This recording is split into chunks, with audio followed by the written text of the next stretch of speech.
First Samuel demonstrates the blessing that comes when one is obedient to God versus the destruction that comes when one chooses to live their own way. This is a key biblical theme that runs throughout the Old Testament. This principle is seen very clearly in 1 Samuel 12:14 through 15. Obedience to God leads one to a blessed life, while disobedience to God's ways often brings one troubles. The examples are numerous in the disobedience of Eli's sons and how it disqualified them from becoming judges to Israel. The same was true of Samuel's sons. The life of Saul demonstrates this principle even more clearly. Saul disobeyed God on a number of occasions. Saul was impatient with God's timing when he offered a sacrifice before the Lord's commanded time. He was rash and foolish when he made an oath he was unable to honor. He disobeyed the Lord's instructions to totally destroy the Amalekites and their possessions. He was greatly jealous when the people praised David for his heroics and virtue. On many occasions, he sought to kill David.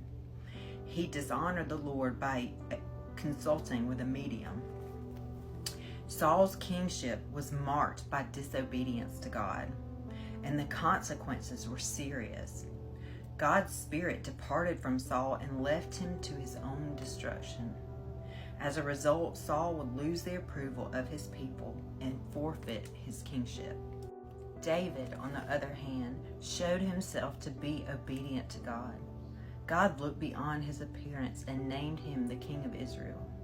David was a man after God's own heart, and God blessed him for it.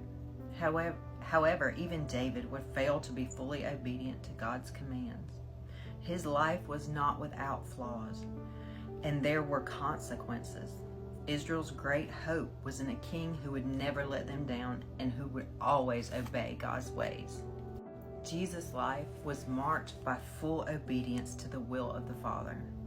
Even when obedience cost him his life, Jesus never took the path to disobedience. He proclaimed, "Not my will, but yours be done." Jesus' obedience would bring the ultimate blessing. Although he would be crucified, he made a way for all of God's people to experience ultimate blessing and access to the kingdom of God by removing their sins.